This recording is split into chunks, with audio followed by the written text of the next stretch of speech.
আসসালামু আলাইকুম। সবাই কেমন আছেন? আশা করি সবাই অনেক অনেক ভালো আছেন। নতুন একটা ভিডিওতে সবাইকে জানাই অনেক অনেক স্বাগতম।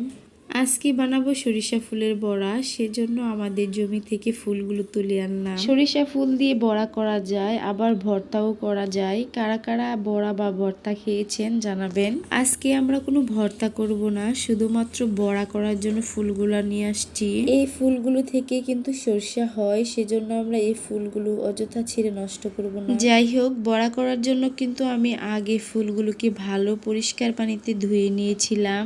এখন এখানে তেমন কিছুই দেইনি, শুধুমাত্র চাউলের গুঁড়া আর সব ধরনের মশলা ইউজ করেছি।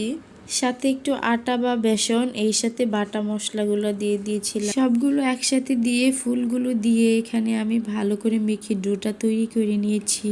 এখন এক এক করে সবগুলো বড়া গরম তেলে দিয়ে ভালো করে উল্টে পাল্টে ভেজে নেব। তো এখানে আমার বড়াগুলো ভাজা শেষ, তো এক পিঠ ভেজে অন্য পিঠ ভাজার জন্য উল্টে দিচ্ছিলাম।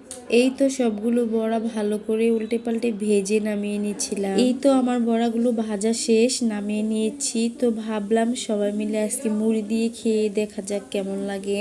তো সন্ধ্যাবেলা সবাই মুড়ি নিয়ে বসে গেলাম, সাথে হচ্ছে ফুলের বড়া। খেতে কিন্তু খুবই ভালো লাগছিল। যারা যারা খেয়েছেন তারা জানেন এটার টেস্ট কেমন, আর যারা খাননি তারা একদিন বানিয়ে খেয়ে দেখবেন। আশা করি সবার ভালো লাগবে। তো আজকে এ পর্যন্তই। সবাই ভালো থাকেন, সুস্থ থাকেন। আল্লাহ হাফেজ।